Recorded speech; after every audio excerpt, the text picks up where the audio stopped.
Hello and welcome to this video on Hikikomori, a Lucky Lockdown life sim. It's a casual campaign game book for one player. My name is Derek Schreiner. This video is not a reveal or a deep dive of Hikikomori. There are separate videos for those. Instead, I'm going to guide you through how to play the game. Hikikomori is very simple and it fits your free time, whether you have a few minutes or months. All you need is some six-sided dice and something to write with. You don't even need the book. You just need this video or some printouts like the sampler that's available on lockdownludonaut.com in order to play. This video does run long because I cover the campaign extensively, but we're going to start simple with a mini game called Eno, which itself is based on bingo and pachinko. And whether you pronounce it Eno, Eno, I know, I'll show you how to play it. Let's get started. Okay, so we're going to start by just learning to play the minigame Eno. We don't need these right now, so we're just going to get rid of all these dice. And in terms of stuff that we need, we just need one d6, one six-sided die, just standard. I just took the white on black because it seemed somehow thematic with the look of the book itself. And I've got here a nice thick marker to help make everything visible when we play this. So you can look at the rules in terms of playing the game, the mini game. And that's the basis for the campaign, but you don't necessarily need the book. You can get the sampler online. You can also get these sheets to play on, and I wouldn't necessarily recommend, it's not something I would want to do myself, is to write on the sheets in the book, but I offer a site, lockdownludonaut.com, that includes printout sheets like this in PDF form. And what I like to do is actually print them out, put them in one of these plastic slips, and just write on them with a dry erase marker. But to start with, let's just go really, really simple, just as if we had a blank piece of paper here. And so what we do with Eno is we make a grid, a 3x3 grid,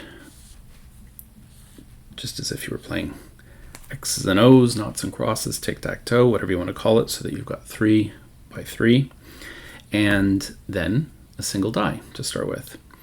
And what you do is simply roll the die one at a time. So we've rolled a 2. So when you've got that 2, you just decide, where am I going to write the value of this roll? Where am I going to write a 2? And I'm just going to go sort of, quick and not very careful, but you will in time start to think, oh, I would like to play this in a particular place, and you'll learn why in certain situations. But let's just say for the sake of argument, I just put the 2 in this corner here. Then I roll again, and I get a 5.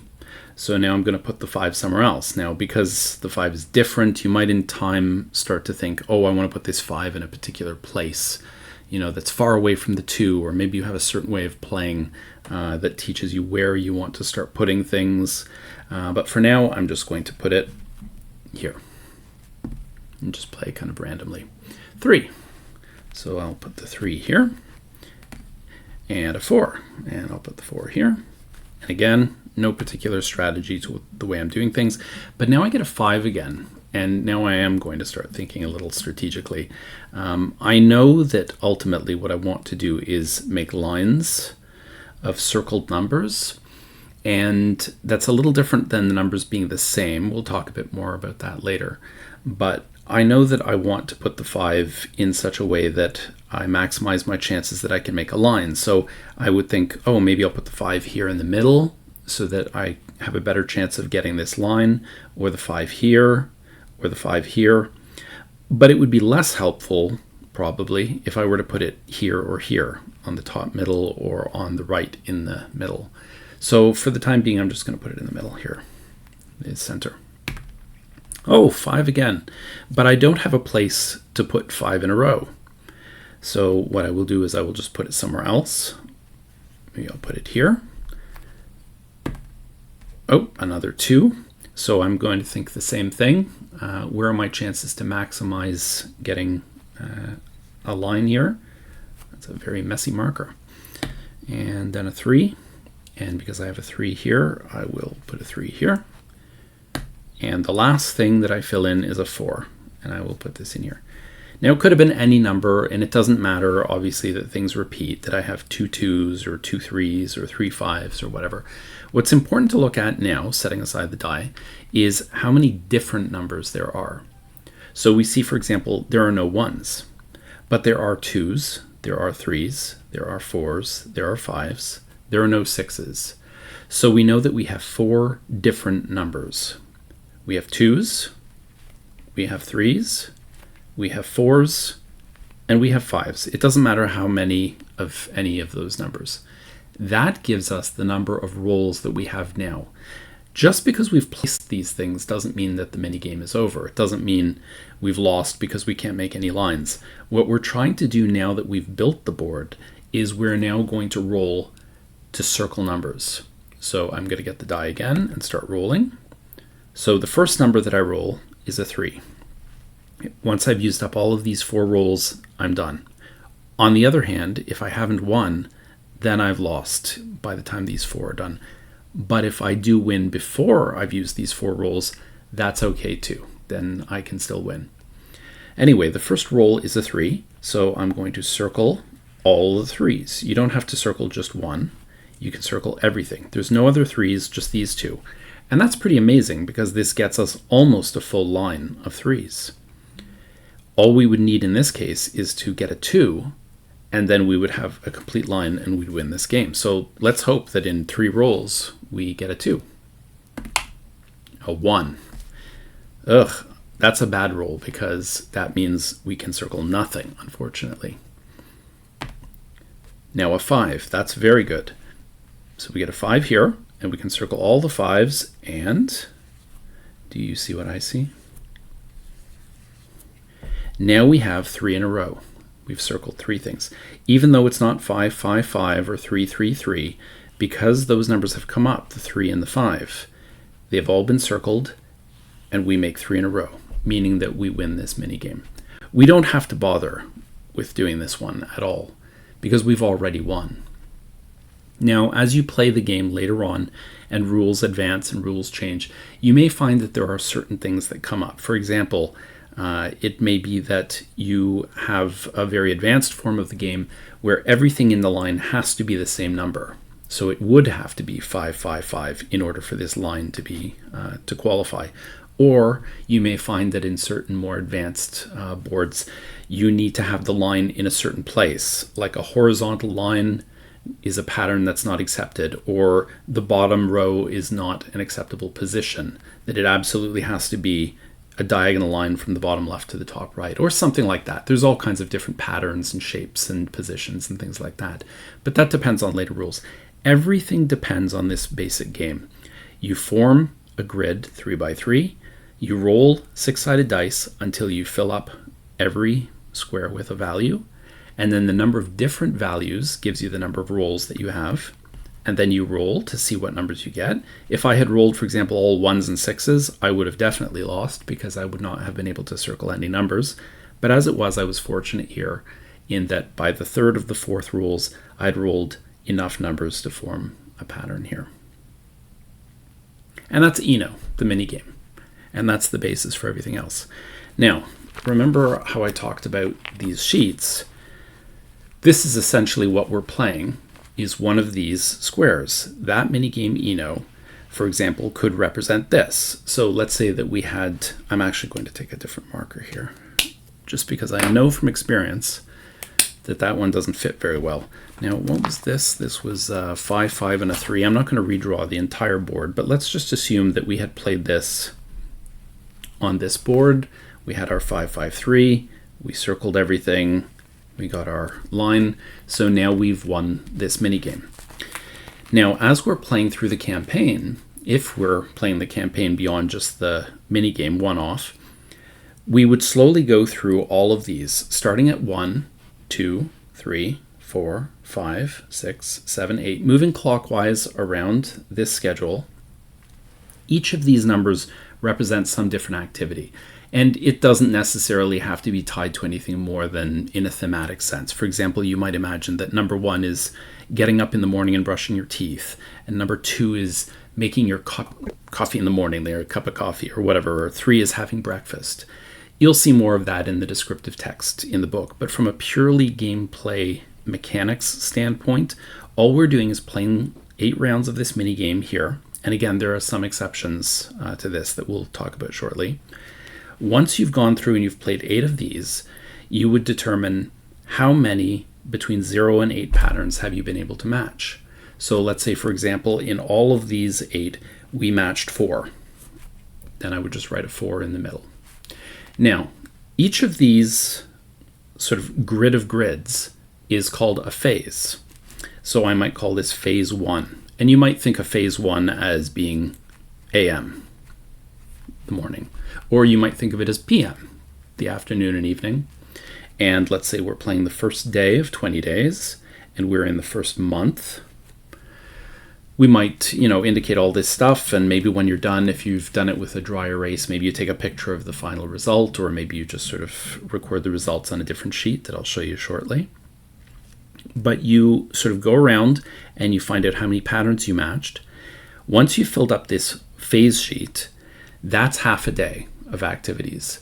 And then you would start again, and then you would do 1 for PM. And that would be phase 2. I'm just pretending that this is a whole new sheet again.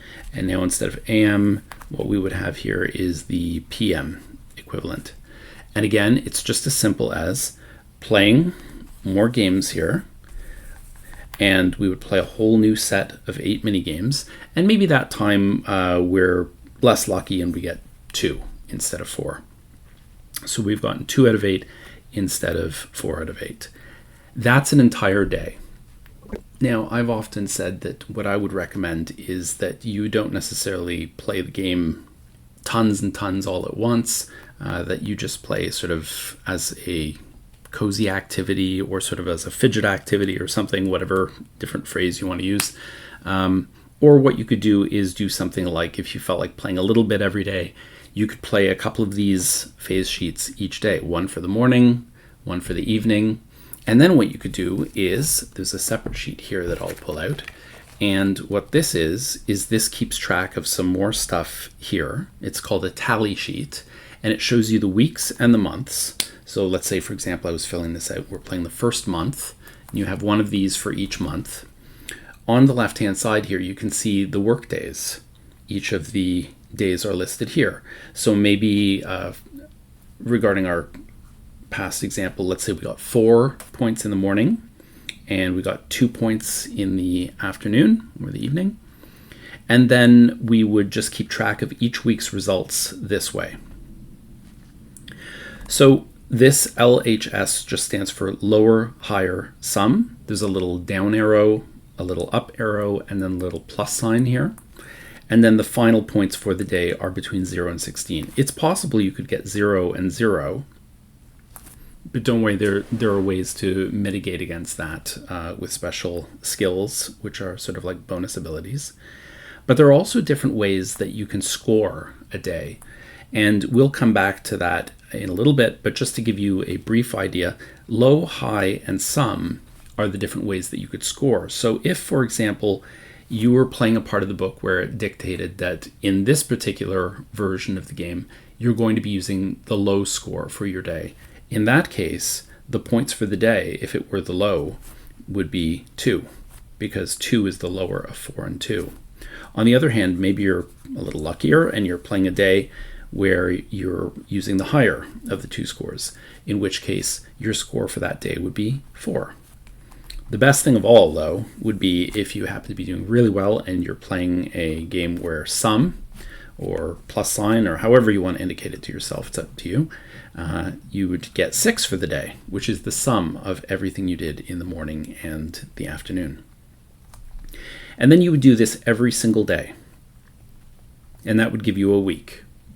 And after 4 such weeks, you would have 1 month. And then you would start another of these sheets. When you've done 3 of these sheets, that gives you an entire campaign. Basically, a campaign lasts about a season, right? Now, you'll notice there's something extra here. There's these little gray areas that say skill after each 5 days. So every 5 work days, you get to a weekend. And that gives you an opportunity to learn skills if you want to. Now, skills are what I was referring to when I talked about mitigating randomness. They give you little abilities to do things that I'll get into more detail about shortly. You don't have to do it. It's purely optional on the weekends. You don't have to spend the weekends training because it does cost you some of your points. So let's say you only made 6 points that week. Training for your skills might cost you some of those points.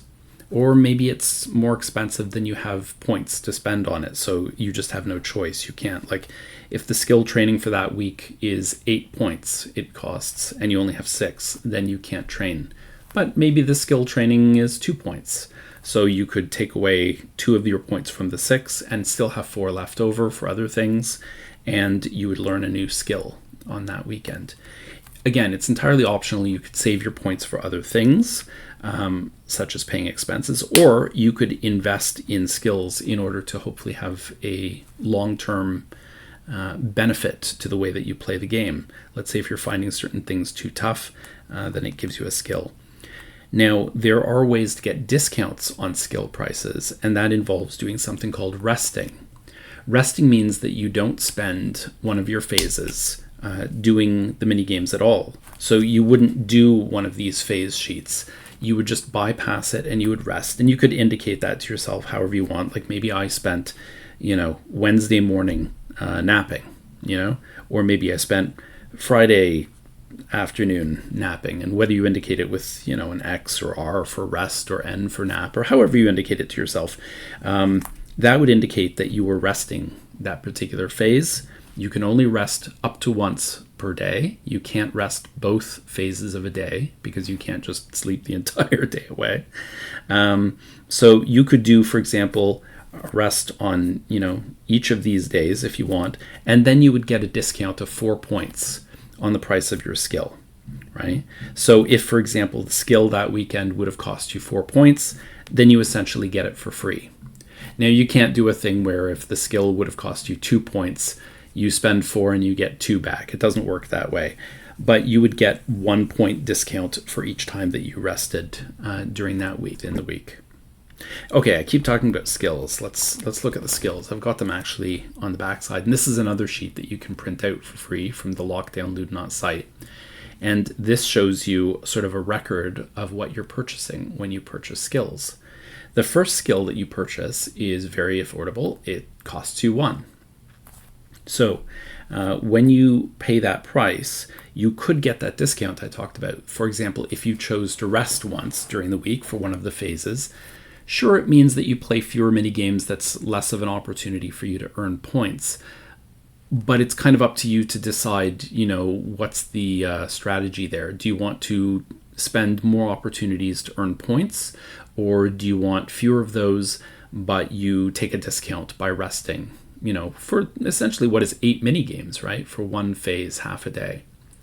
Anyway, whatever the discount is, let's say I had done that thing that I did where it was, a discount of 4 or whatever, then the actual cost would be 0 here because we're subtracting the discount 1 minus whatever the amount is. It wouldn't make sense to rest 4 times during that week. But then when you've done that, if you've paid for it, you've been able to pay, great, then you earn a skill. Well, what skill can you get? Here is the list on the bottom, just for your reference. It's also in the book. These are the skills that are remaining, that are available right now. Now, out of all of these skills, basically, you can pick each one once. So one of the skills, let's say I picked this one, and this skill is called reroll. Then I might just write up here, reroll. Or just check it off down here and just consult this checklist. Well, reroll does pretty much what you think it does. I imagine what you're thinking it does, which is, let's say I rolled this at any point and it was, it's a 6. Remember, 1s and 6s were not very useful for me. I preferred 2s and 5s. Well, I could reroll it again and, there's a 2. Great. That helped me. So having that power would have enabled me to win a game potentially that I might not have otherwise. So that's reroll.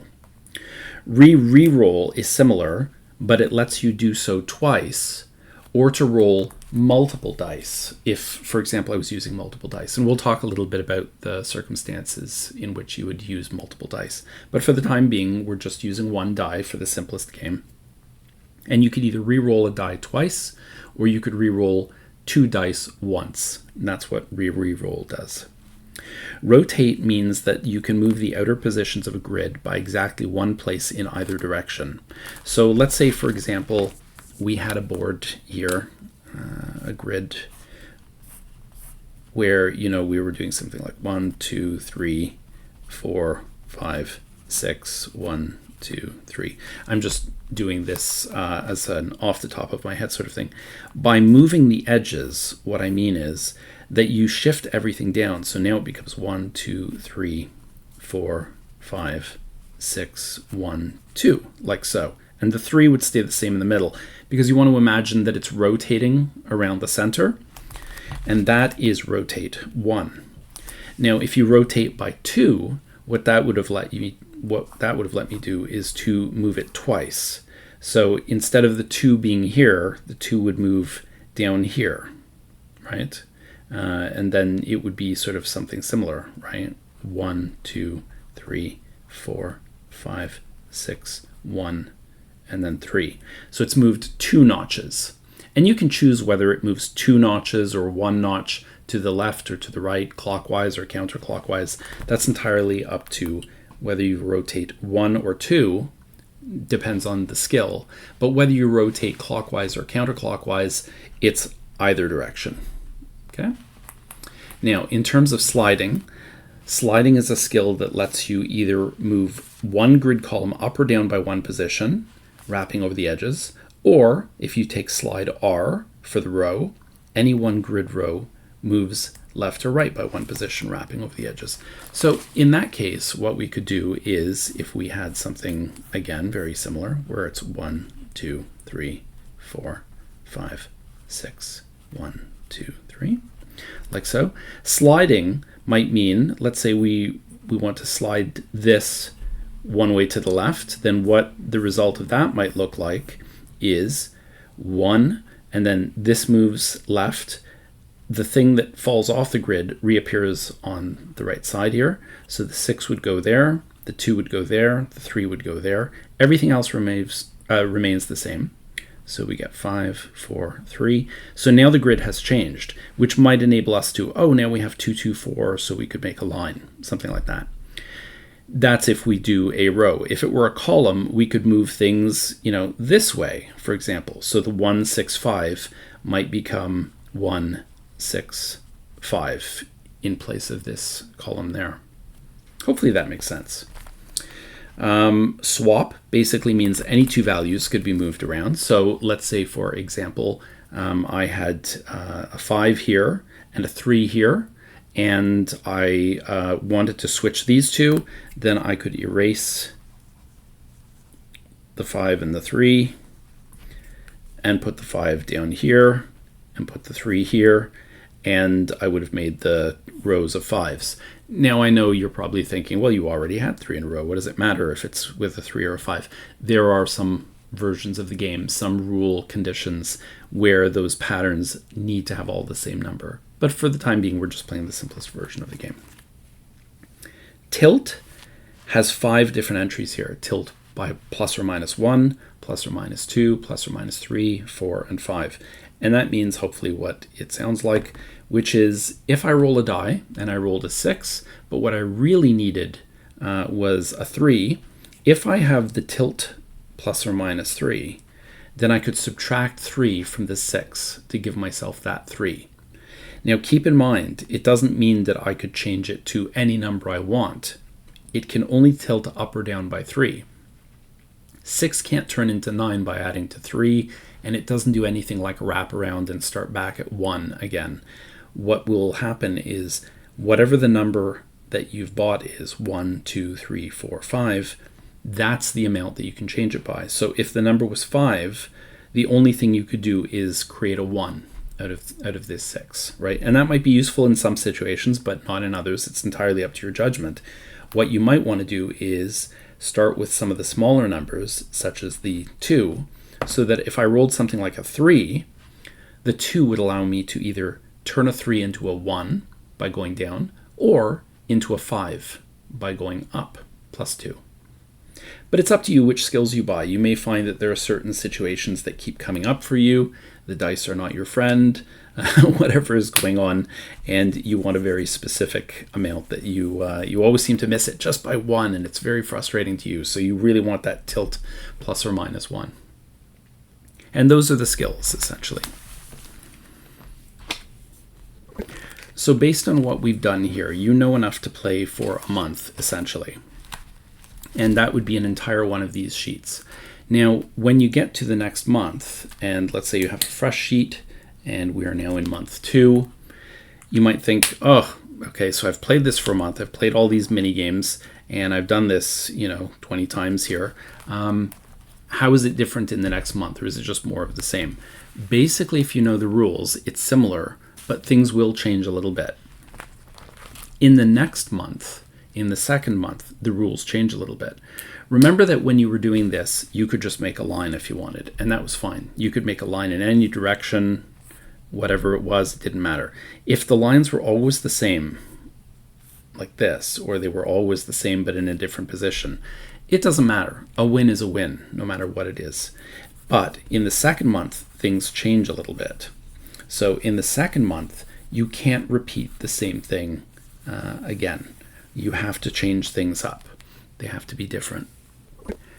And you can see indications of this in the book. For example, you can read about it in other sections, or you can look at the bottom of these lists here, and they will tell you sort of more specific conditions. For example, in month 1, you can do anything, anywhere, essentially. But in the second one, this may be a little hard to read, but I'll just read it out. The valid patterns include each of 8 unique straight lines in any position once per mini grid. And what this means is that I could make a line like this, but the next time I have to do something, I can't do this. That's the only thing I can't do. I would have to make it, for example, this would be valid, or this would be valid, or this would be valid, or this would be valid. I think you get the idea. It's just that you can't repeat the exact same thing that you did here. Now, once you've done something, let's assume we did this the next month. Now that can't be used either. The next time we do something, we might have to do something like this, because we can't do this, and we can't do this. Those are not valid because they've been used here and here. Every single time you do something, it precludes you doing the same pattern. So you can see how month 2 is getting a little more difficult than month 1 was. Month 1, you could do anything that you wanted. Month 2, you're starting to be constrained. You can make whatever shape, whatever pattern you want, in whatever position you want, but you can no longer repeat yourself. Month 3 is described in the book as well. When you get to the third specific month rules down here, and I'll read this as well, it says that valid patterns include 8 unique straight lines positioned as indicated once per mini grid. And you can kind of see this indicated on, hopefully in the book itself, which is there are specific places where you have to fill in, right? You can see, for example, this has to be a horizontal line on the first column. This has to be a horizontal line in the middle. This has to be I keep saying horizontal, I mean vertical. This has to be a vertical line on the left column, a vertical on the middle, and then this one is horizontal on the top row, essentially. So now it's not even a question of not repeating the same pattern. You need a specific pattern in a specific place on the third month. So make sure that you adhere to that, and once you've done that third month, you're done that season. Now, of course, that may sound like it's getting more and more difficult all the time, and it is, but you're becoming more experienced, so you're not only learning how to play and position your, numbers in more and more effective ways, but you've also been earning these skills that you've been purchasing. So they allow you to manipulate the dice and sort of counteract some of the things. So for example, if you needed something in a specific position on a board, you could move it around by using some of the sliding and the swapping and the tilting and the rotating to sort of change the positions of where things go, or you could change the numbers to sort of affect the outcome that you want.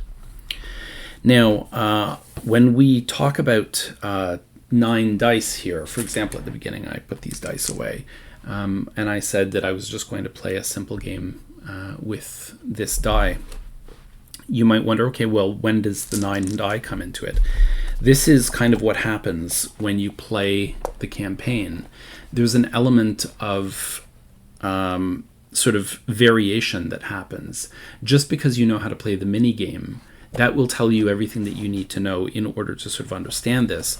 But different sections have different tweaks to the rules. So, for example, on this page, it's very early on, I just don't want to spoil anything later, but section 6, for example, both 6 and 8 can be accessed from section 1. It's kind of like a choose your own adventure.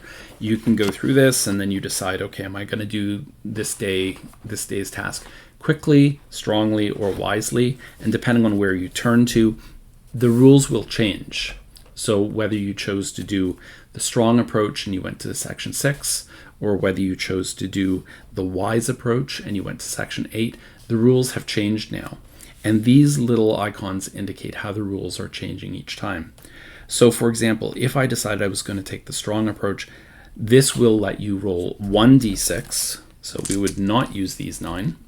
And you would just be rolling 1 die at a time. And then this says skills are forbidden.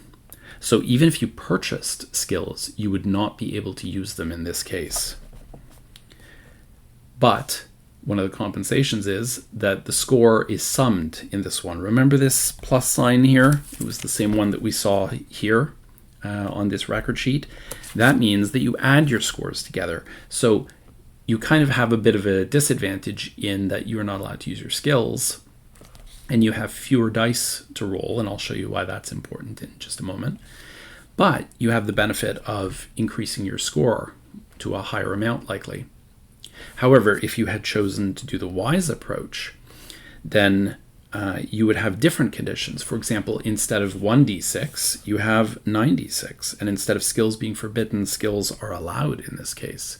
However, instead of scoring your sum, you get a lower score. And all of these conditions will change, and it doesn't necessarily mean that choosing the wise approach every time will always allow you to use 9d6. These will vary, and these will change from time to time. But I've already explained skills, and I've already explained the score, but I'd like to just briefly talk about the number of dice. So you may think, okay, well, what's the point of the whole thing with 1 die versus 9 die? We've been playing up to now using just 1 die. So we roll 1 die, and then we start writing this number in a particular square of the grid. However, because we're sort of guessing, right, we can use skills to mitigate stuff, but because we're guessing, we don't necessarily know the ideal place to put these numbers. 9 dice kind of helps with that. So if I were to roll everything at once, now suddenly I have 9 dice here, and I'm just going to pretend that I'm arranging them like this. I could choose to arrange them here. I've got 3 6s, and I'm not moving any of them. I've got 5s here, and I've got 1s here, and I've got, I don't know, a 2 and a 4 that I will just place here. It doesn't matter sort of what order I put them in. I'm just kind of approximating a 3x3 grid, and hopefully you can see that. So I've got 1, 2, 5, 5, 6, 6, 6, 1, 4, like that. This doesn't mean I've gotten a win because I have 3 6s in a row, but it does mean that the numbers are positioned in such a way that if I were to now roll, I would have 1, 2, 3, 4, 5 different numbers here. The only thing I'm missing is a 3. So I would have, 5 opportunities here to roll the die, and I would roll this, and the first thing I get is a 4. So if I were obviously writing this down, I would circle the 4, right? And then the next time I would roll, I would get a 3, which is useless to me because there's no 3s on here. So that's kind of a, not very helpful, but I still have 3 more rolls left. But there, I rolled a 6. And what do you know? Because I had the 9 die all at once, the 9 dice all at once, I arranged it so that if I were to roll a 6, I would get the 3 in a row, There's my 3 in a row. I don't have to worry about the 4 that I circled because I have a win right there. So you can see how having the option to roll 9 dice at once gives you a little bit of help in terms of positioning, basically. Now, the last thing that I'm going to mention is a couple of rules variations. There's actually 3 rules variations. One of them is called New Game Plus, but that's much more advanced, and you would only encounter that once you had finished the game. And I'll show you that briefly. It's explained in the back here after the campaign is over. And it's explained in this previous section about New Game Plus, and it's got a table here. And essentially what it does is it gives you conditions that change randomly. And again, you can use your skills to, tinker with this. But remember, you can't just buy up all the skills easily because they start to become quite expensive the more you buy. The more you buy, the more expensive they get. But what I do want to talk about is 2 other modifications or modes that are alternative modes to play. Let's say, for example, you're playing and it's, again, the dice just hate you and you're feeling like it's very unlucky and you just are having a hard time. You could play in Daydream mode. And Daydream mode gives you, it sort of eases up on certain things. Or maybe you find the game is too easy and you want more of a challenge, and then maybe you want Nightmare mode.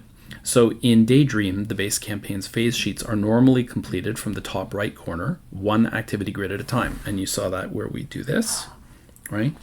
But in Daydream mode, the experience is more flexible and you're allowed to do the 8 activity grids in any order that you want. You don't have to finish one before you move on to the next one. You could do some numbers in one and then do some numbers here and sort of place things where you think it's sort of strategically more helpful, or you can move in a different order. Now, this may not necessarily seem like much, but believe me, later on when you start to have to put things in certain patterns, in certain places, the positioning, you really like the option of being able to go wherever you want, essentially. That's Daydream mode. Nightmare mode makes things more difficult, and I kind of alluded to this earlier.